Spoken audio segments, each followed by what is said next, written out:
third place, 8:29. How do you feel about the competition?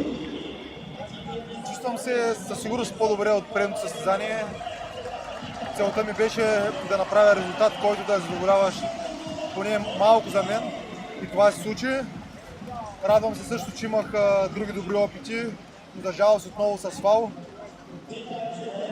Почва да се получават нещата. Надявам се, след 2 седмици има отново диамантна лига в Рим. Надявам се с всяко следващо състезание да влизам в по-добра форма. Както казах, на миналото състезание бях болен, още се възстановявам от болестта. Така че доволен съм. And what's your plan now? Where do you go next? Следващото състезание е в Рим. Отново Diamond League.